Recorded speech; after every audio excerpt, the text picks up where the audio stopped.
नमस्कार, एपी सेन्टरमा स्वागत छ। म समा थापा। उपनिर्वाचनको नतिजा आइसकेको छ। मात्र 3 सिटका लागि गरिएको निर्वाचन भए पनि यसको चर्चा अत्याधिक रह्यो र यो उपनिर्वाचनले दिएको सन्देश पनि विशिष्ट छ। चितवन 2 र तनहुँ 1 को मतले नेपाली मतदाताको परिवर्तनका लागि उत्कट चाहना र पुराना नेतृत्व विरुद्धको आक्रोशको बिगुल फुकेको छ। सरकार र संसदको अङ्कगणितमा यो निर्वाचनले तत्काल तात्विक असर नराखे पनि अब नेपाली राजनीतिमा मतदाताको टाउको गनेर तिनलाई आफ्नो अधीनमा राख्ने दिन गए भनेर स्पष्ट बुझ्न सकिन्छ। मतदाता पुरानो आश्वासन होइन, एजेन्डा र केही गर्ने हुटहुटी बोकेका उम्मेदवारलाई शङ्काकै सुविधा भए पनि दिन चाहन्छन्। बदलिदो राजनीतिक परिदृश्यले दिएको सन्देश कि हाम्रा पुराना दलले आत्मसात गर्लान् कि जनताको चुलिदो महत्वाकांक्षाको विशाल अपेक्षा नवोदित पार्टी रासोपाले पूरा गर्न सक्छ? परीक्षित, उत्साहहीन र सपना नदेख्ने दलहरूलाई जनताले देखाइदिएको रातो झण्डाबाट कि अब हाम्रा पुराना दल सचिएलान् वा नयाँ दल पनि तिनै पुरानाका हुलमा मिसिन्छन्? यिनै नेपाली राजनीतिको मैदानमा देखिएको नयाँ परिदृश्यका बारे छलफल गर्नेछौँ र छलफलका लागि हामीसँग हुनुहुन्छ संविधानविद डाक्टर बिपिन अधिकारी। स्वागत छ। नमस्ते। नमस्कार। र हामीसँग हुनुहुन्छ नेपाली कांग्रेसका नेता तथा पूर्व मन्त्री मिन विश्वकर्मा। स्वागत छ। धन्यवाद। नमस्कार। पहिला अलिकति राजनीतिकबाटै सुरु गरौँ, मिन्जीबाट। अब चुनाव हो, चुनावमा हार जित हुन्छ होइन। एउटा दलले, नेताले त स्वाभाविक रूपमै लेला हार र जितलाई, तर यो मतान्तर छ नि, अत्याधिक ठुलो मतान्तर, यसलाई प्रतिस्पर्धा पनि भन्न सकिएन के। म तनहुँ र चितवनको कुरा गरिरहेको छु। तपाईँहरूले यो नतिजालाई के भन्नुभएको छ? प्रतिस्पर्धा भन्नुभएको छ कि के भन्नुभएको छ? प्रतिस्पर्धा स्वाभाविक थियो। नतिजाको मतान्तर चाहिँ अप्रत्याशित नै हो र यो अप्रत्याशित हुनु स्वाभाविक कि अस्वाभाविक हुनु चाहिँ, जुन अप्रत्याशितै हुनु चाहिँ अप्रत्याशित नै अस्वाभाविक हो। तर अप्रत्याशित चाहिँ स्वाभाविक थियो कि थिएन भन्नका लागि चाहिँ यो मलाई लाग्छ अस्वाभाविक नै हो। यो पनि किन हो भने उम्मेदवारहरूको सरदर हामीले हेर्दा हामीले राजनीतिक व्यक्तिहरूलाई नै उम्मेदवार बनायौँ र विद्यमान राजनीतिक दलहरूले गरिराखेका क्रियाकलापहरूबाट असन्तुष्ट भन्दिनँ, सन्तुष्ट नभएकाहरू र साँच्चै असन्तुष्ट भएकाहरूको समूह ठुलो भएछ भन्ने मेरो चाहिँ निष्कर्ष छ। त्यो निष्कर्षका आधारमा मतान्तर बढ्यो। त्यसले भने यसो भन्नुपर्छ, पार्टी असन्तुष्ट भनेको पार्टीभित्र बाहिर रहेका, सन्तुष्ट हुन नसकेका भनेको पार्टीभित्र रहेकाहरूको समेतको एउटा चाहिँ समग्रतामा त्यसले मतान्तर अथवा मतको दूरी बढायो। त्यति मात्रै होइन, नेपाली कांग्रेसले तनहुँलाई त आफ्नो गढका रूपमा पनि परिभाषित गर्थ्यो, त्यो हो पनि होइन होइन। 74 मा एमाले बाहेक त नेपाली कांग्रेसले जितेको इतिहास छ। यहाँनिर मेरो प्रश्न जस्तो 15,000 भन्दा बढी मतले नेपाली कांग्रेसको पराजय र राष्ट्रपतिको उम्मेदवार त्यहाँबाट जानुभएको छ, उहाँले पाउनु भएको भन्दा 9,600 मत बढी। यसलाई कसरी तपाईहरुले एकदम स्पष्ट छ। त्यहाँको चाहिँ गएको निर्वाचनमा 74 को निर्वाचनमा हामीसँग 33,000 मत थियो। हामी एक्लै चुनाव लड्दा र गठबन्धनवाला साथीहरूले अब 35,000 लिएर जित्नु भएको थियो। हामी 33,000 लिएर पनि हारेका थियौँ। अस्ति 79 को निर्वाचनमा हाम्रो श्रद्धेय नेता रामचन्द्र पौडेलले गठबन्धन बनाएर 25,600 ल्याएर जित्नुभयो र दोस्रो ठुलो दल नेकपा एमाले जसले 20,000 मत प्रत्यक्षमा ल्यायो र समानुपातिकमा 16,000 ल्यायो र घन्टी जसले अहिले चुनाव जित्यो ऊ चाहिँ समानुपातिकमा 12,000 प्रत्यक्षमा 6,000 थियो र कांग्रेसले चाहिँ समानुपातिकमा 20,000 प्रत्यक्षमा 25,600 ल्याएको हो। अहिले हामीसँग समानुपातिकको 20,000 मत चाहिँ एज इट इज रह्यो, जो दलीय भोट हामीसँग घट्या छैन। तर गठबन्धनका नाममा हुने भोटको अहिले प्याटर्न हेर्ने हो भने चाहिँ सर्वेन्द्र खनाललाई आउनुपर्ने जुन 20,000 अथवा 16,000 समानुपातिक भए 16,000 आउनु पर्थ्यो, प्रत्यक्षमा उहाँको प्रभाव भएको भए 20,000 आउनु पर्थ्यो। यहाँनिर मैले तपाईँलाई रोकेँ मेन्जी जस्तो नि, म यो इकोनोमिक्स बुझ्दिनँ कि तपाईँहरूको नि हाम्रो भोट फलानुले काट्यो, यति भोट उता गयो, यति गयो भन्ने त्यो आँकडा छ नि, त्यो बार्ने नागेर एउटा 3 हप्ता मात्रै पहिला एउटा पार्टीमा प्रवेश गरेको उम्मेदवारले तपाईहरूले प्राप्त गर्नुभएको भोट भन्दा 15,000 बढी भोट ल्याएर अत्याधिक मतान्तरले जित हासिल गर्छ भने अब सर्वेन्द्र खनालले भोट काट्नु होइन। फेरि पनि मलाई प्रश्न गरेर दिनु भएन। तनहुँको मतदाताको सङ्ख्या त न घटेको छ न बढेको छ, बरु बढेको होला, घटेको छैन। तनहुँबाट न धादिङबाट गएको छ, न चितवनबाट, न गोर्खाबाट, मत त त्यही छ। त्यो भएको मतमा हिजोको डिभिजनमा के रह्यो त स्थिति भन्दा चितवनमा चाहिँ हिजो आएको भन्दा पनि मत घटेको हुनाले हामी चिन्तित छौँ चितवनको मतको हकमा, होइन। त्यहाँ खालको लहर, किनभने उपप्रधान गृह पनि हुनुभयो, जितेपछि झन् ठुलो हुनुहोला भन्ने पनि रह्यो होला। तनहुँको हकमा चाहिँ जुन पार्टीले जति मत ल्याउनु पर्ने त्यो पार्टीले त्यति मत नल्याएर नयाँ उम्मेदवार गयो, नयाँ उम्मेदवारलाई मत आयो।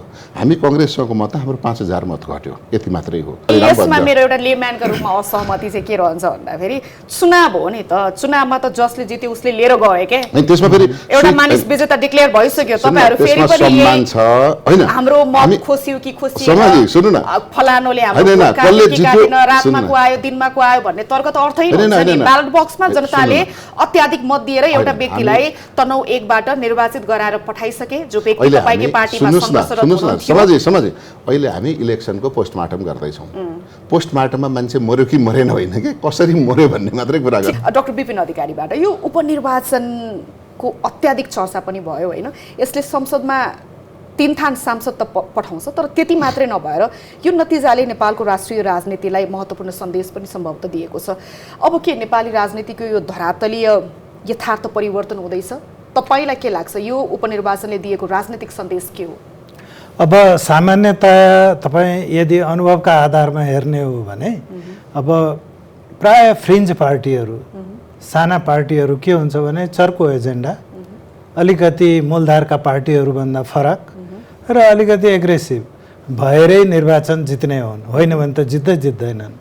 त अहिलेको चाहिँ 2टा निर्वाचनले यो के भन्दाखेरि तनहुँ र हामीले चितवनको जुन देख्यौँ त्यो के हो भने त्यसै आधारमा जितिएको हो। तर मैले भने नि फ्रिन्ज पार्टीहरूको एउटा लिमिट हुन्छ। तपाईँ अन्ततः जस्तो ठुला पार्टीहरूको एडभान्टेज के हुन्छ भने त्यो जेनेरेसन टु जेनेरेसन मान्छेको फेथ कमाएको हुन्छ र विभिन्न कारणले हुन्छ।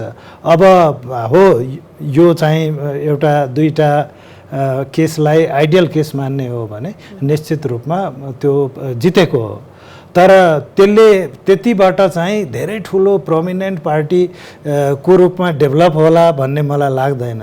न त नेपाल स्वतन्त्र पार्टी, होइन, न त अन्य फ्रिन्ज पार्टीहरू। हेर्नुहोस् न, तपाईँ संविधान सभाको चाहिँ बेला पहिलो संविधान सभाको कति पार्टीहरू आए, कतिले जिते, खोइ कता हराए।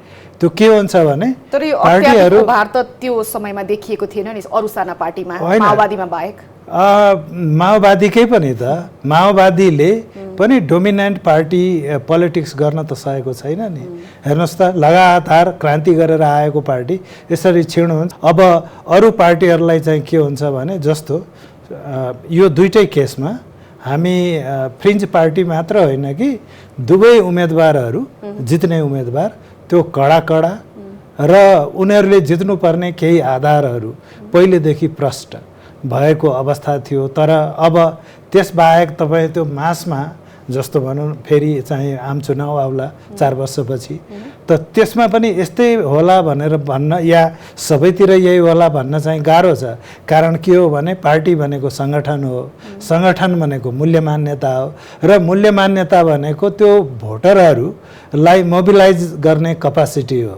अब त्यो त तपाईँको के हुन्छ भने एउटा ठुलो राको बालेर तपाईले मान्छेलाई आकर्षित गर्नुहुन्छ, रिटेन गर्नलाई त त्यो राकोको केही न केही युज हुनुपर्छ। अब यो कमेन्ट होइन कि अहिलेको यो उपनिर्वाचनमा देखिएको जुन मत थियो नि, आम मानिसको विश्वास, आशा, जे भनौँ, नैराश्यता प्रकट भएको ठुला दलहरूप्रतिको जे भए पनि त्यो 84 अथवा भनौँ आगामी आम निर्वाचनसम्म कायम हुनको लागि कठिन छ भन्दै हुनुहुन्छ तपाईँ? एकदमै कठिन छ। त कठिन हुने कारण यसो छ, कठिन छ तर त्यो चुनौती निर्वाह गर्छ कि गर्दैन पार्टीले भन्ने कुरा ठुलो प्रश्न चाहिँ त्यो हो। कठिन त छ नै, किनभने सामान्यतया के हुन्छ भने एउटा झरीबाट जसरी चाहिँ तपाईँको बालीनाली लाग्दैन त्यसै गरी तपाईँको एउटा यो पार्टीको एउटा 2टा चाहिँ पार्टीहरू मैले भने फ्रिन्ज पार्टी कडा एजेन्डा एग्रेसिभ पोलिटिक्सका आधारमा जित्न सकिन्छ, तर त्यो 2-4 जनाको कुरा हो। किनभने यो मेचीदेखि महाकालीसम्म जित्नलाई तपाईँको मूलधारको एजेन्डा चाहिन्छ मूलधारको एजेन्डाले मात्र पुग्दैन। मैले भने नि सङ्गठन चाहिन्छ र सङ्गठनको आधारभूत चाहिँ सङ्गठन आउने भनेको मूल्य मान्यताबाट। तर अहिले यही उपनिर्वाचनलाई नै हामीले केस स्टडीका रूपमा हेर्ने हो भने त मतदाताले एजेन्डा पनि सोधेको पाइएन, सङ्गठन के छ भनेको पनि सोधेको पाइएन होइन। आफ्नै माटोका उम्मेदवार भन्थ्यौ नि हामीले, आफ्नै गाउँठाउँको उम्मेदवार, त्यो उम्मेदवार मेरो गाउँठाउँको हो कि होइन भनेर प्रश्न गरेको नि पाएनौ नि त फेरि। हो त्यो पाइँदैन, तर सँगसँगै के हुन्छ भने यसले एउटा अपर्च्युनिटी त जित चाहिँ कसैले हात लाग्यो कसैको, तर अब मूलधारका पार्टीहरूले आफूलाई रिप्याकेजिङ गर्ने अवसर पाउँछन्। 4 वर्ष छ नि त, अलिकति बुद्धि र क्षमता त उनीहरूसँग पनि छ, त्यसैले त मूलधारको भयो नि।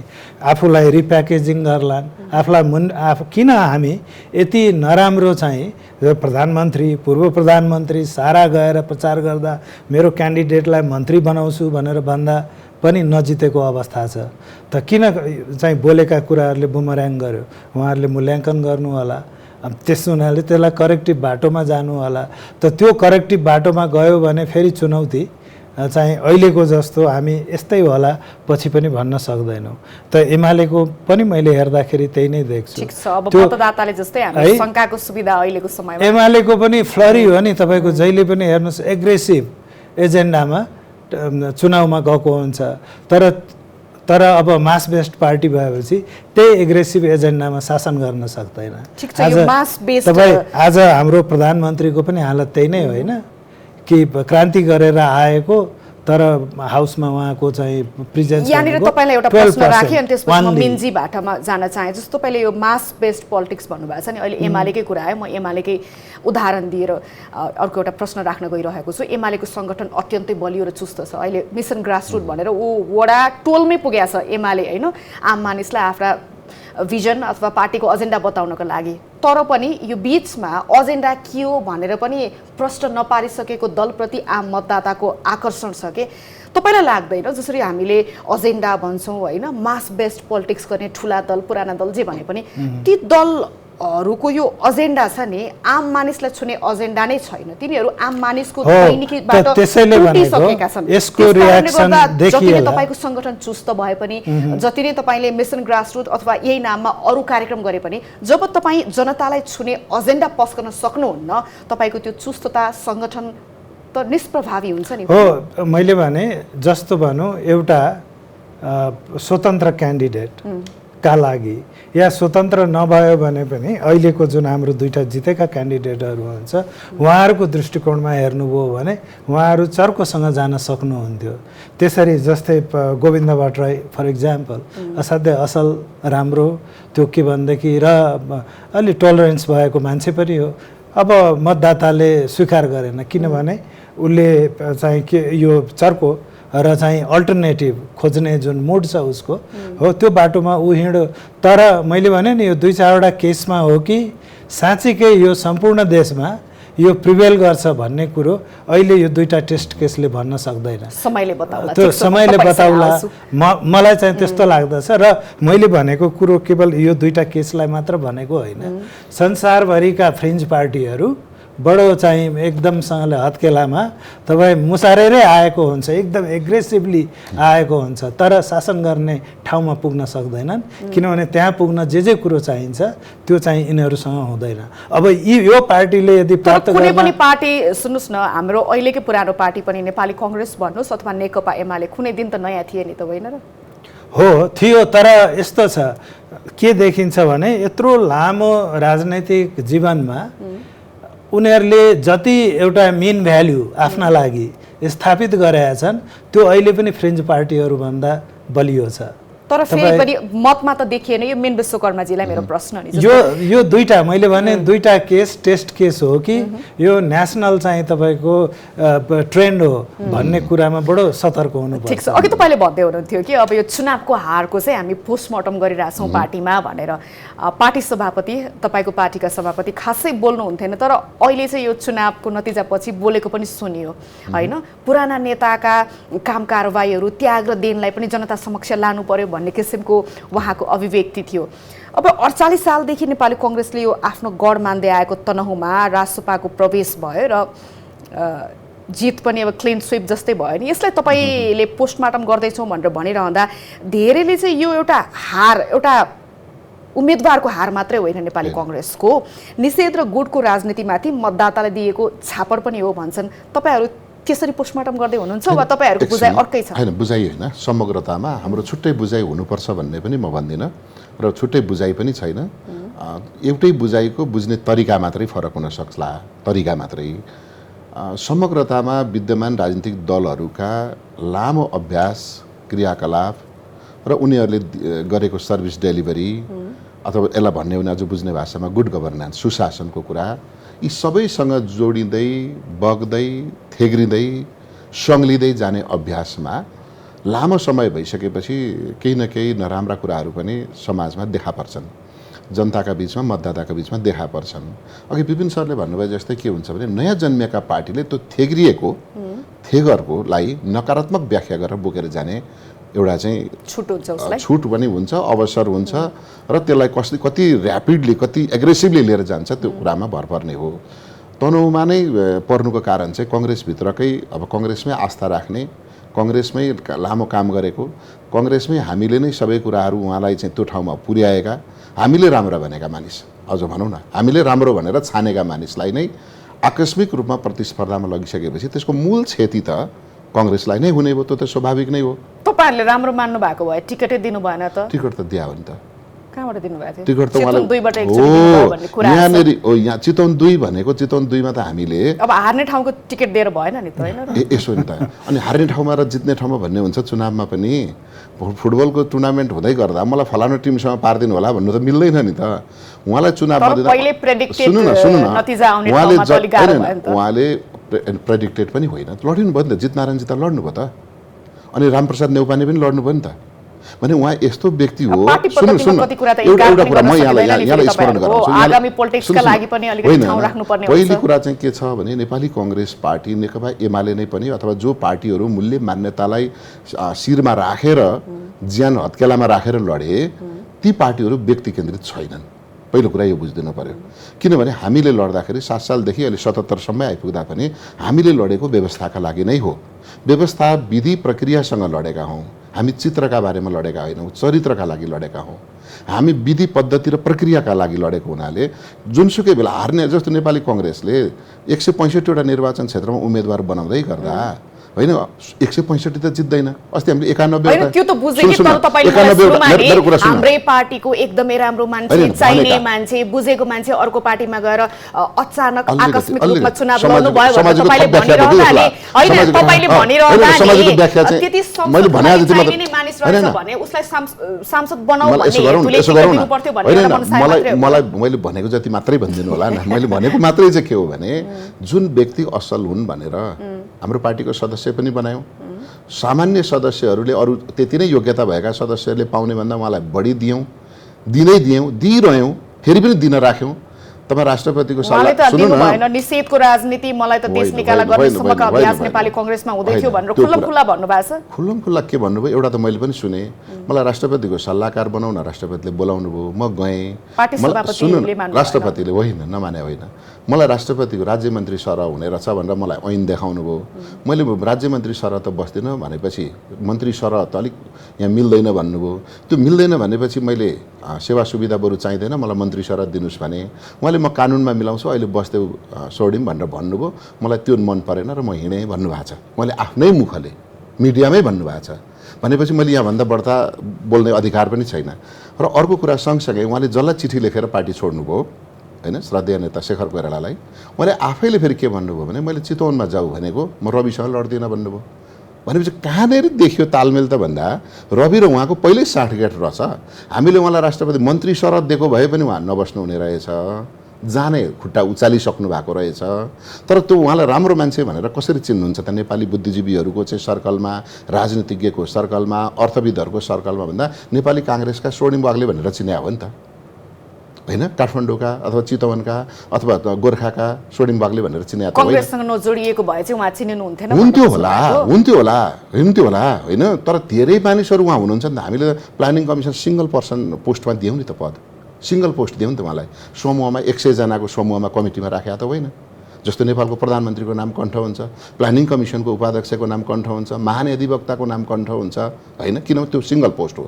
जस्तो उहाँ होइन वरिष्ठ अधिवक्ता हुनुहुन्छ, उहाँलाई महाधिवक्ता बनाइदियो भने विभिन्न अधिकारी सबैले चिन्छन्, तर अहिले वरिष्ठ अधिवक्ता मात्रै। ठिक छ, यो अलिकति लामो भयो। मेरो एउटा तपाईहरुले चाहनु भएको उम्मेदवार संसद भवनमा जाओस् भन्ने तपाईहरुको मनसाय थियो भने त्यो मान्छेलाई सजिलो बाटोमा नेपाली कांग्रेसले नदिएर अर्को पार्टीमा गएर ठुलो मतान्तरले जितेपछि अब तपाई मलाई व्याख्या गरेर त यसको के व्याख्या गरेर होइन, अहिले पनि म भन्छु पार्टी जोगिने कि सकिने भन्ने नाममा कोही व्यक्तिलाई भगवान बनाएर यो देश यसैले बनाइहाल्छ भनेर सर्लक्कै विश्वास गर्न कोही नयाँ मान्छे आयो भने त हामी गर्दैनौँ भने जो मान्छे 10 इयर्स त हामीले टेस्ट गऱ्यौँ नि त।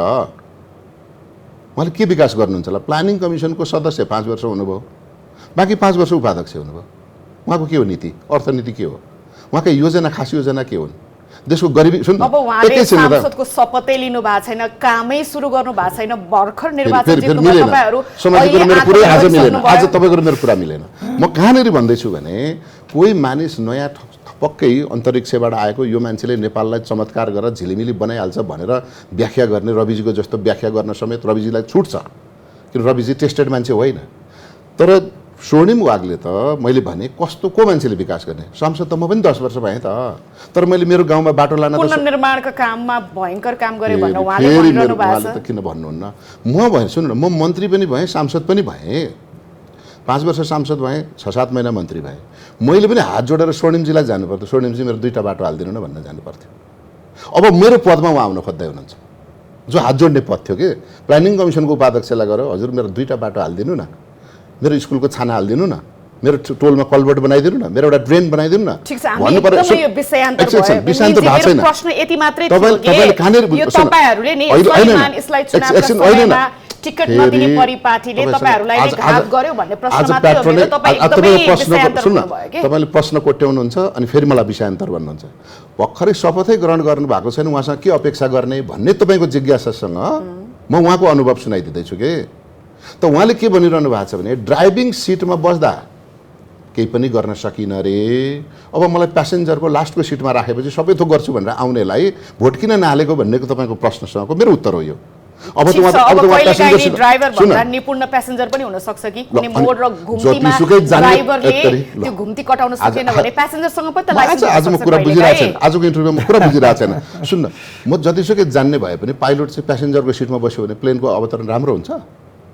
ड्राइभर चाहिँ एक्सलेन्ट ड्राइभरकै गुरु पनि नै मात्रै प्यासेन्जर सिटमा गएर पछाडि बस्यो भने त्यसले राम्रो ड्राइभ गर्छ होला। ठीक छ, त्यसैले मैले के भनेको भने कांग्रेसले उहाँलाई अन्याय गर्यो, टिकट दिएन, अवसर दिएन भन्ने जुन बजारमा एक खालको चाहिँ अफवाह फैलिएको छ त्यसको प्रस्ट्याउन मात्रै के खोज्यो भने हामीले जति अवसर कसले दियो त? त्यसो भए कसले दियो? एमाले दियो, जसले पाए उसैले मैले पाइन भनिरहनु भएको छ त। अब त्यो त तपाई र उहाँ बीचको कुराकानी हो नि त, पार्टी र उहाँ बीचको। जतिसुकै मेलमिलापमा परिवारमा बसेको भए पनि छोडेर जाने बेला त गाली गरेर जाने हो, उहाँ गाली गरेर जानुभयो, हामीले गरेका छैनौँ। त कांग्रेसहरू डिभाइड हुनुभयो। एउटा कुरा रिजल्टको कुरा गर्दा कांग्रेस डिभाइड भयो, त्यो डिभाइडको फाइदा लिएर अर्को सेकेन्ड पार्टीले उहाँमाथि मत खसालिदियो। ठीक छ, अब यो जनताले पनि मतबाट उहाँकै एजेन्डा उहाँकै विचारलाई इन्डोर्स गर्यो नि त। अहिले तपाईहरु त गलत हुन्छ भन्ने त मतले बताइदियो नि त। उहाँको विचार देख्न पाइया छैन, उहाँको विचार देख्न पाइया छैन, देखेपछि भन्नु। अहिले नि जनताको मतले त त्यही त भन्दैछु मैले, जनताको मतले त उहाँलाई नै ठीक हो भन्ने प्रकारको मेसेज दियो नि त, एन्डोर्स गर्यो नि त। त्यो त सत्य हो, ब्यालेट बक्समा आएको रिजल्ट त फेरि सुन्नु न, रिजल्टको लागि हामी शंकाको आज म बुझिरहेको रिजल्ट स्वर्णिम वाग्लेजीले जित्नुभयो, रवि लामिछानेजीले जित्नुभयो, बारामा उपेन्द्र यादवले जित्नुभयो, हामीले धन्यवाद बधाई पनि दिइसक्यौँ र उहाँहरूले अब फेरि बाँकी अवधि संसदमा भूमिका पनि गर्नुहुन्छ, त्यो पनि थाहा छ। तर मात्रै मैले 3टा प्रश्नको मात्रै क्लियर के गर्न खोजेँ भने कांग्रेसले उहाँलाई केही पनि गरेन भन्ने कुरा पनि मिथ्या हो, झुट हो। उहाँको नीति सबभन्दा उत्कृष्ट भन्नेको बारे नीति देखेकै छैन भने हो। परिणाम उहाँले उहाँको पपुलारिटीले जितेको भन्दा होइन भाइ, मतको खेलबाडले जित्या हो। तपाईले यति भनिरहँदा यो 3टा बुदा दिनुभयो, त्यही 3टा बुदा नै गलत हो भनेर जनताले मतबाट इन्डोर्स गरे भन्ने मेरो बुझाइ के, बुझ्नु भएन? तपाईले मिथ्या भन्दै हुनुहुन्छ, मिथ्या होइन रहेछ भनेर त मतबाट बुझिसकियो त। म तपाईसँग आउँछु विपिनजीबाट है। जस्तो नि अब नेपालको समस्या हामी संरचनागत रूपमै त्रुटिगत प्रणालीहरूमा बाँचिरहेका छौँ होइन? तपाईलाई के लाग्छ यो प्रणालीगत रूपमा असफल राष्ट्र छौँ हामी? यसका विविध कारणहरू होलान् होइन? बहुआयामिक समस्यासँग जुझ्नका लागि बहुआयामिक अप्रोच पनि चाहिएला। त्यसका लागि यो नयाँ दलहरू कतिको तयार छन्? र पुराना दलहरूलाई गाली गरेर मात्रै उम्किने छुट पक्कै पनि नेपाली समाजलाई छैन। नेपाली समाजले पनि थोरै धेरै त्यो जुन प्रणालीगत असफलता छ त्यसको अपजस पनि लिनु पर्ला। तपाईँलाई के लाग्छ अबको दिनको चुनौती नयाँ दललाई के हुन्छ? विशेष गरी नयाँ दल खास गरी नेपाल स्वतन्त्र पार्टीको हिसाबले हेर्नुभयो भने कि उनीहरूलाई आज 2टा जिल्लालाई र हिजो जितेका जुन के अरे कन्स्टिट्युएन्सीहरू छन् तिनीहरूलाई हेर्नुभयो भने उनीहरू एग्रेसिभली अगाडि आइरहेको छ। अब त्यो जित्ने भनेको एउटा चाहिँ पक्ष भयो, तर जितिसकेर अनि मूल्य मान्यतामा अडिने भनेको त्यही त सङ्गठनको कुरो। अब सङ्गठनका रूपमा आफूलाई कसरी चाहिँ अवतरण गर्दछ यो नयाँ पार्टीले त्यो हेर्न बाँकी छ। र सङ्गठनमा जस्तो भन्यो अहिले 30-40 हजार तपाईँको यदि नेपालभरि संरचना बनाउने हो भने 30-40 हजार पोजिसनहरू चाहिँ फिलअप गर्नुपर्छ। त्यो पार्टीले कसरी गर्छ, कस्ता मान्छेहरूलाई ल्याउँछ। अहिले जुन एउटा हेड हन्टिङ गरेर पार्टीमा जोइन गरेका मान्छेहरू छन् उनीहरूको क्वालिटी निश्चित रूपमा राम्रो छ, तर मासमा जाँदा त्यो रहन सक्छ कि सक्दैन हैन। जुन विधान छ त्यसले इन्टरनल डेमोक्रेसी कति राख्दछ? इन्टरनल डेमोक्रेसी नहुँदा फेरि अहिलेका ठुला पार्टीहरू जस्तो हुने सम्भावना प्रशस्त हुन्छ। त्यसबाहेक पनि अनि हामीले देख्दछौँ कि मैले भने नि शासन गर्ने पार्टीले चाहिँ उसले 10 वर्ष पछिका लागि पनि सोच्नुपर्छ, किनभने चर्को बोलेर मात्र शासन हुँदैन। र अहिले त्यही चर्को बोलेर 10 वर्ष पछिका लागि सोच्ने पार्टी पनि त तयार भएन नि त। हो, त्यो भएन त उसले त्यो ठाउँ लिन सक्छ कि सक्दैन।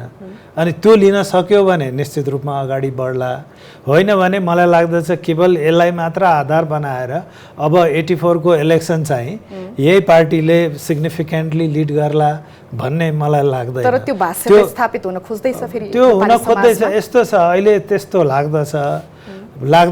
तर हाम्रो यो भोटरहरू अहिले चाहिँ के भयो भने अहिलेको गभर्मेन्ट एउटा त सबैभन्दा यहाँ काङ्ग्रेसको प्रतिनिधित्व गर्नुहुन्छ के भनेदेखि मैले यति मात्र भन्छु कि नेपाली काङ्ग्रेस लार्जेस्ट पार्टी थियो आफ्टर द इलेक्सन।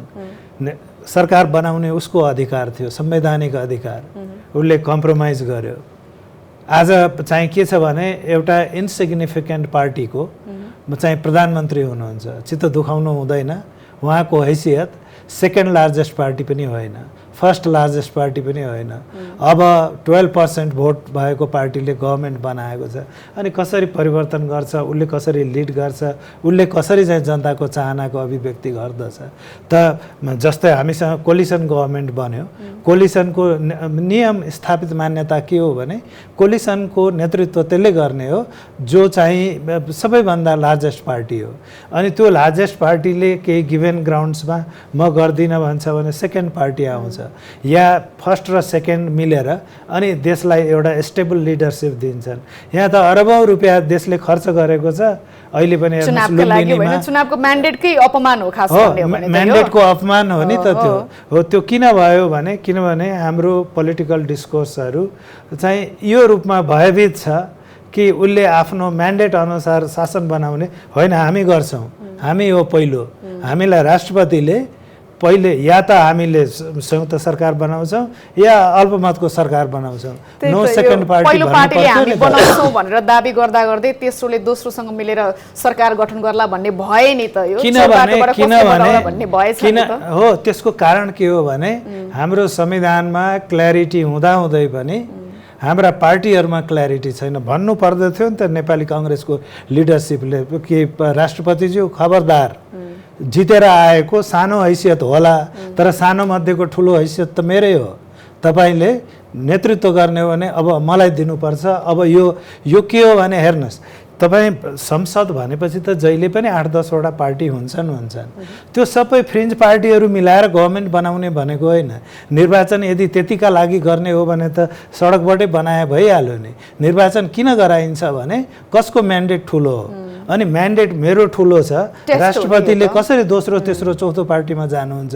उहाँलाई त भन्नु पर्यो नि, उहाँको संविधान पढेको मान्छे होइन, कानुन पढेको मान्छे होइन, त भन्नु पर्यो यो मूल्य मान्यताले के भन्छ भने संसदीय पद्धतिमा जसको म्यान्डेट ठुलो छ उसले सरकार बनाउँछ।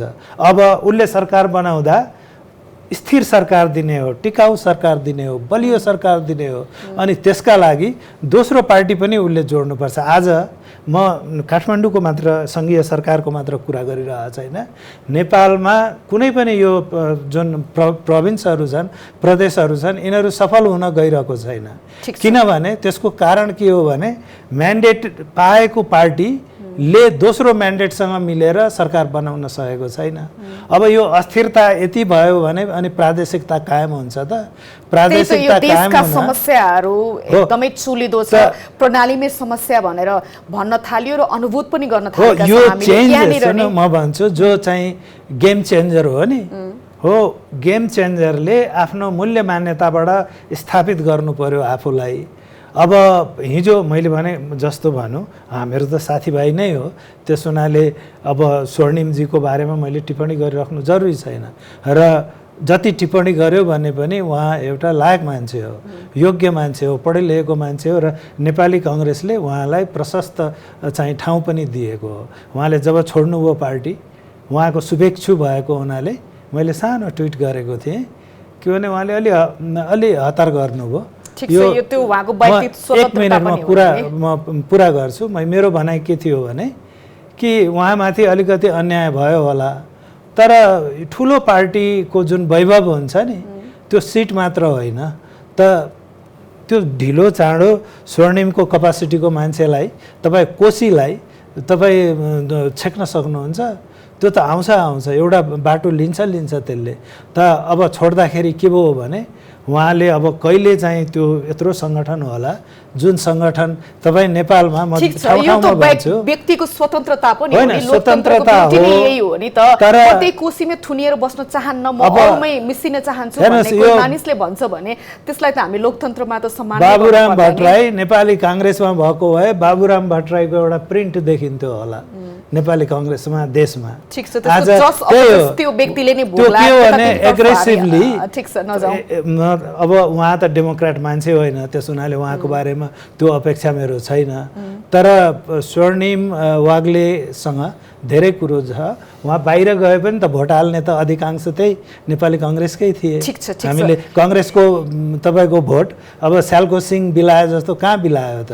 त्यो त भट्टराईजीले पाउनु भएन। पोल्टामा छोडिदिउँ कि त्यहाँबाट पाउने लाभ हानि त्यो व्यक्तिले नै आगामी दिनमा बोल्ला। मेरो भनाइ यति हो कि त्यो पनि एउटा डेमोक्रेटिक पार्टी हो, नेपाल स्वतन्त्र पार्टी। लोकतन्त्रमा त हरेक मानिसलाई पार्टीमा पस्न त्यहाँबाट एकदमै, र त्यसले पनि ग्रो गर्ला, तर ग्रो गर्ने भने त त्यसका लागि चाहिँ प्रयास गर्न बाँकी नै छ। यो दुईटा केसले मात्र प्रमाणित हुँदैन। अब यहाँनिर म मिन्जीबाट जान्न चाहेँ, जसरी तपाईहरु समीक्षामै हुनुहुन्छ होला हैन, तर धेरै मानिसहरूले चाहिँ पार्टीको केन्द्रीय समितिको बैठक पनि बसेका छैन हैन, नीति महाधिवेशन कहिले बन्ने कहिले बस्ने बैठक भनेर प्रश्न गर्न थालेका छन्। यो पछिल्लो मत परिणामलाई लिएर पार्टी सभापति थोरै बोल्नु त भएको छ, तर उहाँले के गर्नुहुन्छ थाहा छैन हैन। तपाईहरु चाहिँ कुन मुडमा हुनुहुन्छ? अब छापामा आए जस्तै पुराना दलहरू नसच्चिने हो भने सकिन्छन् अब भन्ने भाष्य जबरजस्त अगाडि आइरहेको छ।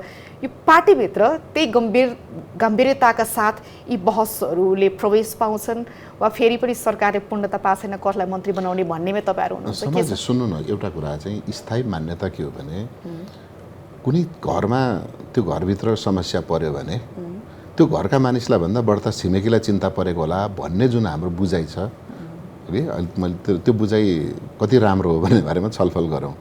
यसपालि चुनाव हारेको काङ्ग्रेसले हो हैन त, काङ्ग्रेसले चुनाव हार्यो नि त। अनि कङ्ग्रेस फेरि यस्तो पार्टी हो एक रातमा जन्मेर भोलिपल्ट बिहान उम्मेदवार बनाएको होइन। त्यसो भएको हुनाले यस्ता आरोह अवरोह यसले धेरै पार गर्यो। मैले भने चुनाव हार्ने मात्रै होइन, जीवन हार्ने कुरा समेत पनि, पार्टी हार्ने कुरा समेत पनि यसले भोगेर आएको छ। त्यसो भएको हुनाले हामी जति चिन्तित छौँ, पक्कै पनि चिन्तित छौँ। त्यो पार्टीको एउटा जिम्मेवार सदस्य भएको हुनाले विचारका दृष्टिले, सङ्गठनको दृष्टिले, नेतृत्वको दृष्टिले बढी जिम्मेवार हामी छौँ, हामी हुन्छौँ नै। र यसो हुँदै गर्दा फेरि अतालिएर, जस्तो हामी 64 कुरा गरौँ, 64मा हामी त 19% मतमा झरेका थियौँ 19% मतमा झर्दाखेरि पनि हामी तुरुन्तै 70 मा आउँदाखेरि त फेरि 31% मतमा पुग्यौँ नि। त्यसैले यो कङ्ग्रेसको बारेमा बाहिर बुझाइ त्यो चाहिँ तपाईहरु सचिएर भन्दा पनि अरु पार्टीले अपेक्षाकृत काम नगरेर हो नि त तपाईहरुको मत भएको होइन प्रतिस्पर्धामा अस्ति तपाईहरुलाई सचिनै परेन के अर्को तपाईहरु भन्दा पनि खराब गरेर यसो भन्दिनु न अस्ति वर्ल्ड कप भर्खरै सक्यो अर्जेन्टिनाले राम्रो खेलेर हो कि उसँग खेल्नेले नराम्रो खेलेर हो जित्नु त अर्जेन्टिनाले जित्यो नि त होइन किन जायज होइन बराबरीका पार्टीहरू चुनावमा लड्दै जाँदा अथवा नयाँ र पुरानो लड्दै जाँदा चुनावमा त के जितिन्छ कि हारिन्छ हो नि त बिचमा त कोही रहँदैन नि त कि जित्ने हो कि हार्ने हो त कसैले जित्यो राम्रो गरेर जित्यो भनौँ हामीले हार्यौँ हामीले नराम्रो गरेर हार्यौँ हामी सजिलै स्वीकार्छौँ र अघि विपिन सरले एउटा बिचमा राम्रो थप्नु भएको त्यो मेरो मनमा लागेको कुरा के भने नेपालका राजनीतिक दलहरूमा कुनै न कुनै लेफ्ट या राइट आइडियोलोजी बोकेर र डेमोक्रेटिक आइडियोलोजी बोकेर हामीसँग 3 पहिचानका मात्रै दलहरू थिए र यो एउटा प्योर डेमोक्रेटिक पार्टी कङ्ग्रेस मात्रै थियो। त्यसको विकल्पमा कोही पार्टी कोही व्यक्तिहरूले त्यो पार्टी खडा गरे भने त्यसको प्रस्पेरिटीका बारेमा त म पनि कामना गर्छु म आफै पनि कामना गर्छु किनभने तपाईलाई लाग्छ कहिले तपाईहरुलाई भित्रबाट लागेको चाहिँ यो पार्टीले खासै संगठन बनाउन सक्दैन हामीले सच्चिनै पर्दैन हामी त यथास्थितिमा बसे नि पुगि नै हाल्छ देखेको अरु पार्टी अर्को कुरा मलाई लाग्नु न एकदम सिम्पल एक्जाम्पल के तपाईले एउटा टेलिभिजन कार्यक्रम चलाउनुहुन्छ आफ्नो कार्यक्रमको समीक्षा त बेलुका गर्नुहुन्छ नि हेरिसकेपछि कहाँनेरि त्रुटि भएको तपाईलाई मलाई भन्दा त तपाईलाई नै थाहा हुन्छ बढी अनि तपाईँ भोलिपल्ट अरू कार्यक्रममा सच्याउनुहुन्छ। डेमोक्रेसी पनि नदी जस्तै हो बग्दै जाने सङ्लिँदै जाने शुद्ध हुँदै जाने हो। हामी 7 सालका जस्ता छैनौँ के अहिले 79 सालमा 80 सालमा आइपुग्दा हामी कहाँ धेरै सुध्रिसक्यौँ हामी धेरै त्यसो भने खै त तपाईको आफ्नै पार्टी विधिमा चलेको छैन केन्द्रीय समिति बैठक बसेको छैन नीति महाधिवेशन कहिले महासमिति बैठक कहिले बस्ने साधारण तपाईहरुले आफ्नो आफूले नै निर्माण गरेको क्यालेन्डर नै पूरा गर्नुहुन्न भने तपाई मलाई म फेरि पनि म तपाईलाई भन्छु जस्तो यहाँ वरिष्ठ अधिवक्ता हुनुहुन्छ विपिन सर हुनुहुन्छ हैन कि न्यायाधीशले कानुन नबुझेको हुनाले उहाँले घण्टौं बहस गरेर बुझाउने हो र न्यायाधीशलाई नेपालको संविधान ऐन कानुन केही थाहा नभएको कारणले अब यो मानिसले चाहिँ मुद्दा उल्टो बनाइदिन्छ भनेर उहाँले बहस गरे हो त्यो प्रक्रिया हो। त्यो प्रक्रियामा उहाँहरूलाई जति थाहा छ उहाँहरूलाई पनि थाहा छ हैन तर यसको प्रक्रियामा जाँदा के हुन्छ भने यसले टाइम लिन्छ। सुन्नु न प्रक्रिया म फेरि पनि अघि भन्दैछु आज देखिएका दल र हामीमा के अन्तर छ भने उहाँहरू अहिले चित्र मात्रै देखाइरहनु भएको छ चरित्र त सुन्नै चाहनुहुन्न यहाँले थाहा पनि पाइसक्नुभयो। हाम्रा बारेमा चरित्रको टिप्पणी हुन्छ उहाँहरूको चित्रमा टिप्पणी हुन्छ प्रशंसा हुन्छ बाँकी अर्को पद्धति प्रक्रिया र प्रवृत्तिका बारेमा त हामी छलफलै गरिरहेको छैनौँ। हाम्रो चाहिँ काङ्ग्रेसको के भयो एमाले पनि होला त्यसमा हाम्रो चित्रका बारेमा पनि छलफल हुन्छ नेतृत्व खराब यो राम्रो नराम्रो हुन्छ हाम्रो चरित्रका बारेमा पनि टिप्पणी हुन्छ हाम्रो पद्धतिका बारेमा पनि टिप्पणी हुन्छ हाम्रो प्रक्रियाका बारेमा पनि टिप्पणी हुन्छ र हाम्रो प्रवृत्तिका बारेमा यी 5 वटा कुरामा हामीलाई टिप्पणी गर्दा हाम्रो भोट घट्यो होला।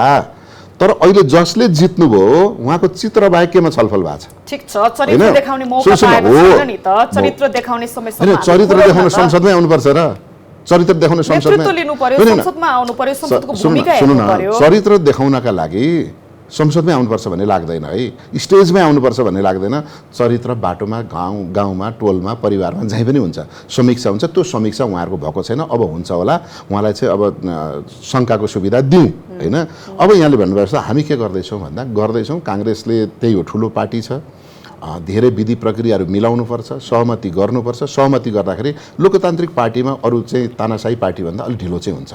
राष्ट्रपाकै कुरा गर्दा नि पार्टी सभापतिको नागरिकता विवादमा पर्यो उहाँले सांसददेखि लिएर गृहमन्त्री पद पनि गुमाउनु भयो नि हैन। अब पार्टीलाई लिड गर्ने मानिसको नैतिक शुद्धता हुनुपर्छ हैन भन्ने कुरा त त्यो क्लियर कट नै छ कानुनी शुद्धता नैतिक पक्ष बलियो हुनु पर्यो भन्ने तर त्यति नहुँदै पनि चुनावमा मतदाताले त्यसलाई फेरि खासै वास्ता गरेको नि पाइएन मतले त्यो बताएन के तपाईलाई के लाग्छ जसरी हामीले चाहिँ यो नागरिकता विवादका विषय संवेदनशील हो भन्छौँ हो पनि तर मतदाताले त्यसमा खासै ध्यान नदिएको यसलाई यो नेपाली समाजको मनोविज्ञानसँग पनि जोड्न सकिएला मतदातालाई के आजको दिनमा यो भन्दा ठुला अपराध त एक्जिस्टिङ अरू दलले गरेका छन् यो प्रश्न गौण हो भन्ने लाग्यो यसको यो समाजशास्त्रीय पक्ष के हो? त्यो नागरिकताको विषय जुन आयो उहाँले एउटा राम्रो चाहिँ टिप्पणी दिनुभयो कि अदालतले जे गर्छ त्यसलाई म स्वीकार गर्छु र अदालतले गरेको कुरोमा मेरो अर्को दृष्टिकोण छैन भनेर त्यसलाई सफर गर्नुभयो। मान्छेले त देखिरहेको छन् नि नेपालमा राजनीतिमा त्यतिका मान्छे तपाईँ भेटाउन धेरै गाह्रो छ जसले भन्छ कि कोर्टलाई म क्वेसन गर्दिनँ यहाँ त जुलुस निकाल्छन् कोर्टमा हो कि होइन त अब रविजीको भोटरहरूले अलिकति माया गर्यो उहाँप्रति भने त्यो त त्यसको कारण त स्पष्ट छ नि, किनभने यो ठुलो इस्यु थिएन उसका लागि। त्यो दोस्रो उहाँ अहिले के छ भने उहाँ चाहिँ एउटा लिडरसिप गभर्नेन्सप्रति चाहिँ उहाँले देखाउन सक्नुभएको छैन, उहाँको क्षमता कति हो, कति उहाँमा कटिबद्धता छ भनेर। तर लिडरसिप चाहिँ देखाएकै देखिन्छ होइन। र उहाँले सबै मिलेर आऊ हामी एक्लै म प्रतिस्पर्धा गर्छु चितवनमा भनेकै हो, हामीले सुनेकै हो। त त्यो प्रमाणित गरेर पनि देखाउनु भयो। त मैले भने कि त्यसले उहाँलाई एउटा बलियो लिडरको पृष्ठभूमि दिन्छ, तर त्यो चाहिँ फ्लरीका रूपमा 2-4 दिन रहेर फेरि जाने हो कि अब त्यो चाहिँ उहाँले विचार गर्नु। अहिले वर्तमान समयमा चाहिँ रवि लामिछानेको कमजोरी भन्दा पनि अरू गम्भीर प्रश्न दलका लागि छ भनेर मतदाताले त्यो अब उहाँको केही कमजोरी छैन। उहाँको के छ भने हामीले जसलाई कमजोरी भन्छौँ, जस्तो उहाँको एउटा इन्टरभ्यू देखेँ मैले होइन, यो 12 भाइ भन्ने तपाईँहरू सम्झिनुहुन्छ नि, मिडियाका साथीहरूलाई उहाँले ब्लेम गरेको। अब त्योभन्दा अगाडिसम्म मैले त्यति सिरियसली कहिले हेरेको रहेन रहेछ।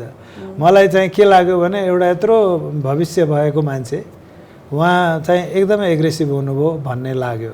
तर अब मेरो घरमा म माइनोरिटी हो हेर्नुहोस्, अरू सबैले भने इज फाइन इज राइट र त्यही नै गर्नुपर्छ यो देशमा, नभए सुनिँदैन भन्ने टाइपले। किनभने हामी सबै मान्छे थटफुल पनि हुँदैनन् र धेरै मान्छेलाई के भइसक्यो भने अब हामीले यो हिसाबले देश चलाउन सक्दैनौँ, डुब्न लाग्यो।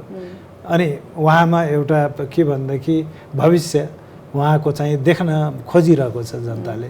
त्यस हुनाले उहाँले राम्रो भोट ल्याउनु भयो। र वास्तवमा यो पार्टीहरूको इनएफिसियन्सी, यो काङ्ग्रेस, एमाले अनि माओवादीहरूको हेर्नुहोस् न, जसरी सत्ता गठबन्धन भइरहेको छ, जसरी शासन गरिँदैछ, यो डेमोक्रेसी भनेको यो होइन भनेको। हामी जेन्युइन डेमोक्रेट त हुनु पर्यो नि। अनि मैले अघि एउटा इक्जाम्पल दिइसकेँ। यसको पहिलो शर्त भनेको जनताको मतबाट जो विभूषित छ उसले नेतृत्व गर्नु पर्यो। यसको पहिलो शर्त यही हो नि होइन? त्यही नै हो, अरबौं खर्च गरेर त्यही हो। अब म दोस्रो भइसकेँ भनेपछि अब अघि नारद मुनि जस्तो बर्माला थाप्न जाने होइन नि। दललाई पनि त्यो प्रकारको आत्मविश्वास चाहिँ किन आउँदैन? पार्टीभित्रकै त्यो गुटबन्दीले गर्दा अथवा यही गठबन्धनले गर्दा, गठबन्धन इमोरल भएको कारण त्यो त्यो त्यो के कति इमोरल छ भन्ने कुरो त्यसले त्यो एउटा टाइनी एक्जाम्पल हो। तपाईँ जितेर आउनु भएको छ, ठिकै छ, हिजोभन्दा भोट खस्केको छ, तर आज त जितेकै हो नि, लार्जेस्ट पार्टी हो। प्रतिक्रिया दिनुहुन्छ जस्तो पहिलो बन्ने दलले त स्वतः म सरकारको नेतृत्व गर्छु भन्ने दाबी गर्नुपर्ने नि, त्यो आत्मविश्वास पनि पहिलोमा नहुने किन होला? यो पार्टीभित्रको गुटबन्दीको प्रभाव अब चाहिँ भन्दा हुन्छ। मैले पनि है अस्ति चुनाव भन्दा अगाडि र चुनावको बेला चाहिँ मैले भन्न मिलेको थिएन, प्री इलेक्सन एलायन्स होइन चाहिँ लोकतन्त्रमा अलिक अस्वाभाविक हुँदो रहेछ प्री इलेक्सन एलायन्स। किनभने दलको लागि हामीलाई नै गाह्रो भयो। हामीले चाहिँ 74 को चुनावमा एकले अर्कालाई गाली गरेर भोट मागेको, 79 को चुनावमा एकले अर्कालाई प्रशंसा गरेर भोट माग्नु पर्यो। मतदाता त यो पटक चितवनमा हस्या हटौडा खै भनेर सोधिरहेको कांग्रेसले। सुन्नु होइन, त्यो तपाईले थप्नै परेन, मैले भनिदिइसकेँ कि हामीलाई गाह्रो भएको र अहिले आएर के भयो भने अब हामीले होइन हिङमा सातु नमिसाउनु, मिसाइसकेपछि नघिनाउनु भन्छ नि त गाउँघरको भनाइ। त्यसमा हामीले जे मोल्यौँ चुनावमा मोलिसक्यौँ भने अब सरकार गठन गर्ने बेलामा घिनाउँदा त झन्नै दुर्घटना भइ पनि हाल्यो। त्यसैले अब फेरि नघिनाउने, अस्ति झुकिहाल्यो भनेर हामी फेरि मिल्यौँ। त्यसैले एउटा अभ्यास चाहिँ नेपालमा हामीले के गर्यौँ भने दलहरूका बिचमा विचार फरक बोक्ने, सङ्गठन फरक ढङ्गले बनाउने, एजेन्डा फरक फरक बोक्ने, तर चुनावमा सँगै जाने चाहिँ मिल्दो रहन्छ। त्यसो भएको हुनाले प्री इलेक्सन एलायन्सका कारणले पोस्ट इलेक्सन पनि हामी एलायन्स गर्न बाध्य भयौँ।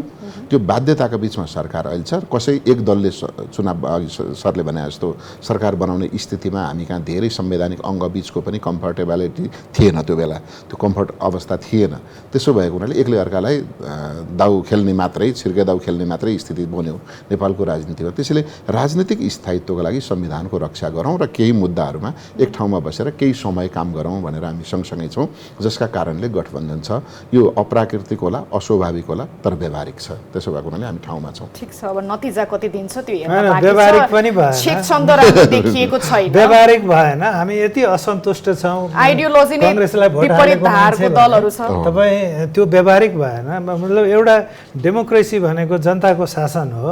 तपाईँ जनताका विकल्पहरूलाई गठबन्धन गरेर समाप्त गरिदिनु भयो भने त्यो महत्त्व पनि होइन, मैले अघि भने त्यो त मैले सुरुमै भनिसकेँ। जनताले यो दलले नेतृत्व गर्नुपर्छ भनेर मतबाट बकाइदा त्यो बोलिसकेपछि भन्नलाई मेजोरिटी चाहिन्थ्यो, त्यो मेजोरिटी भयो। हो। त्यस्तै अब फेरि सरकारले कोलिसन गर्ने होइन, सरकार बनाउन कोलिसन गर्ने एक्ज्याक्ट हो। मैले भने र त्यो प्री र कुरो पोस्ट पनि इलेक्सनको हामी कुरा त मैले गरेँ। अब विपिनजीको आशयलाई अलिकति केलाउने हो भने नयाँ आउने दलहरूबाट पनि त्यति धेरै आशा गर्न सकिने ठाउँ छैन भन्ने किसिमको होइन, त्यो चाहिँ नेगेटिभ भयो। मैले चुनौतीहरू धेरै चुनौती छन्। धेरै छ भन्नुभयो होइन। जहिले पनि देश त फेरि यो सामूहिक सहभागितामा भन्छ नि त होइन। त्यो सामूहिक सहभागिताको नेतृत्व चाहिँ कसले गर्नुपर्छ होला, त्यो नेतृत्व कस्तो हुन्छ मैले चाहिँ देखाएको छैन अहिलेसम्म होइन। नेपालको हकमा नि त्यो कम्युनिस्ट जस्तो देखिन्छ वा कङ्ग्रेस जस्तो देखिन्छ वा रासोपा जस्तै ऊर्जा बोकेको एउटा दल जस्तो देखिन्छ। यो सामूहिक सहभागितामा बन्ने मुलुकको नेतृत्व कस्तो हुन्छ? प्रजातान्त्रिक विकल्पहरू निस्कँदैछन् नेपालमा, त्यो धेरै राम्रो कुरा भयो। र भविष्य के देखिन्छ भने हामी अब सामूहिक नेतृत्वकै लागि त निर्वाचन गरेको हो। सङ्गठनहरू आज हामी जतिसुकै मान्छे व्यक्तिगत रूपमा सानोतिनो पार्टीहरू बन्छन्, आउँछन्, जान्छन्, के हो भने उनीहरू आएनन् गएनन् भने त ठुला पार्टी कसरी सोझिन्छन्? त्यो सोझिनका लागि पनि कसैले छर्को कुरा गर्नु पर्यो, कसैले औँलो ठडाउनु पर्यो होइन, कसैले चाहिँ तिग्रा बजार्नु पर्यो, तर त्यो हुन्छ। तर हाम्रो दुर्भाग्य चाहिँ नयाँको दबावले पुराना पार्टी सोझिने भन्दा पनि पुराना पनि फेरि नयाँसँग अब मलाई लाग्दछ जस्तो अहिले यति बलियोसँग प्रजातान्त्रिक धारमा जसरी स्वतन्त्र पार्टी आएको छ, यसले त काङ्ग्रेसलाई पनि धेरै हदसम्म सोझ्याउँछ। किनभने भोटर एउटै हो होइन। त्यस हुनाले या त म पनि त्यति नै प्रोग्रेसिभ हुनु पर्यो र राष्ट्रवादी हुनु पर्यो। हाम्रो राष्ट्रिय सङ्कटहरू धेरै थपिँदै गए। अब त्यो सामूहिक नेतृत्व भनेको त अब अहिले जे छ त्यही हो सामूहिक नेतृत्व। तर नेतृत्व कायम गर्दा मात्र सामूहिक होइन कि त्यसले कार्यान्वयन गर्दा पनि सामूहिक हुनु पर्यो। ठिक छ, पर्यो। यी बिचमा मेरो मनमा आएको अर्को एउटा जिज्ञासा, हामी चाहिँ यो विकासको मुख देख्न नपाएर होला जहिले पनि आशा गर्छौँ नि त होइन, यो नेतृत्वले हुन्छ कि होइन, काङ्ग्रेस आए हुन्छ कि कम्युनिस्ट आए हुन्छ कि होइन। पहिला लोकतन्त्र भन्यो, त्योभन्दा अगाडि राणा शासनपछि प्रजातन्त्र भन्यो, फेरि गणतन्त्र भन्यो। यो हामी आशा मात्रै गरिरहेछौँ नि। अब पछिल्लो समय पनि अब यो दलहरूप्रति नैराश्यता बढेका कारणले गर्दा राजा आउनुपर्छ भन्ने अभिव्यक्ति पनि अलिकति सुनिन थालिएको थियो। अब अहिलेको यो चुनावको मत हेर्ने हो भने चितवनमा 375, बारामा 119, तनहुमा 218 छ होइन। टोटल 712 मात्रै त्यो राजतन्त्रमा विश्वास गर्ने दलले ल्याएको भोट हो। अब के नेपालमा यो राजा चाहिन्छ भन्ने भाष्य खारेज भयो यो उपनिर्वाचनको सन्देशबाट हामी त्यसरी बुझ्न सक्छौँ? अब यसको ती निर्वाचन क्षेत्रहरूमा राम्रो गरेन, अब त्यो त स्पष्ट नै देखिन्छ। तर ओभरअल हामी नेसनल लेभलमा हेऱ्यौँ भने त्यो कन्स्टिट्युएन्सी पनि छ, त्यसलाई हामीले इग्नोर गर्न सक्दैनौँ। किनभने पार्टीहरू चलेका छन् त्यही मूल्य मान्यतामा। अब र स्वतन्त्र देशमा, प्रजातान्त्रिक देशमा त्यो त भइरहेको छ नि। तपाईँ आज इरानमा पनि शाहका पछि लाग्ने मान्छेहरू छन्, यत्रो वर्ष भइसक्यो। मिन्जीबाट मैले जान्न चाहन्छु जस्तो अब विरासतको राजनीतिलाई नेपाली जनताले खासै रुचाएको पाइएन होइन। जस्तो हिजोको सङ्घर्षले जनताको मत जित्न सकिँदो रहेछ भनेर यही उपनिर्वाचनले पनि देखाउँछ। त्यो एउटा भयो। अब लामो समयदेखि पुरानो पार्टी नेपाली कङ्ग्रेसले लामो समयसम्म जस लियो, हकदार पनि छ। हाम्रा नेताहरू जेल बसेका छन् होइन। लामो सङ्घर्ष र त्याग गरेर ल्याएको विभिन्न व्यवस्थाहरूमा हाम्रो नेतृत्वदायी भूमिका छ भनेर भन्छ, त्यो सही पनि हो। त्यसलाई पनि जनताले खासै सोधीखोजी गरेको पाइएन, यो मतबाट देखिएन कि उपनिर्वाचनलाई मैले रेफरेन्स लिएर भनिरहेको छु। त्यो दुईवटा भयो। अर्को कुरा भयो स्थानीय माटोसँग भिजेको आफ्नै गाउँठाउँको नेता, त्यो पनि जनताले इन्डोर्स गरिदिएन भनेपछि तपाईँहरूमाथि चुनौती असाध्यै थपिएको छ। अब नि यो तपाईँ नेपाली कङ्ग्रेसबाट हुन्छ, कङ्ग्रेसलाई मात्र सोधेको मैले, अरू दलको हकमा पनि लागु हुन्छ। अब तपाईँहरूको युएसपी के हो? म तपाईँलाई थोरै कुरा सर्टकट भनिहाल्छु ल। मैले बुदागतै भने सुन्नुहोस् है। अब अहिलेकै सिचुएसन भएको चाहिँ ठ्याक्कै व्यवहार त हेर्ने हो भने चाहिँ कहिलेकाहीँ हामी यात्रा गर्छौँ नि बसमा यात्रा गरेपछि बसभरि मान्छे प्यासेन्जर भएकोहरूले चाहिँ धेरै ठाउँमा रोक्छ के, चढाउन पनि रोक्छ, ओह्राल्न पनि रोक्छ। अनि त्यो ढिलो भयो भनेर खास लामो यात्रा गर्ने प्यासेन्जरलाई चाहिँ दिक्क लागिरहेको हुन्छ, ढिलो भयो भनिरहेको हुन्छ। त्यही बेला अर्को खाली गाडी लिएर खरेर लिएर ड्राइभर खलासी मात्रै आएर ठ्याक्कै अगाडि राखिदियो भने अनि त्यही आफू जहाँ जाने हो त्यही जाने ठाउँ त्यसले भन्दै खलासीले भन्यो भने हुरुरुरु मान्छे उत्रेर त्यहाँ चढिहाल्छन्। चढेपछि सबलाई के लाग्छ भने म पनि उत्रेको भए हुने रहेछ, यो गाडी त अगाडि गयो भन्ने लाग्छ। गन्तव्यमा पुग्छ पुग्दैन प्रश्न त्यो हो। हस्, सुन्दा एकदमै मिठो सुनियो। अब व्यवहारमा पनि त्यसरी नै लागू हो। सुन्दा चाहिँ तपाईँले एकदमै मिलाएर भन्नुभयो। यहाँहरू दुवैजनालाई समय र विचारको लागि धन्यवाद। हालै मात्र उपनिर्वाचनको नतिजा आइसकेको छ। यसले नेपाली राजनीतिलाई दिएको सन्देश के हो, अबको राजनीति कुन बाटोमा जान्छ, यिनै समसामयिक विषयसँग केन्द्रित रहेर आज हामीले कुराकानी गर्यौँ। अर्को हप्ता अर्को विषयका साथ उपस्थित हुने नै छौँ। तबसम्मका लागि बिदा दिनुहोस्। नमस्कार।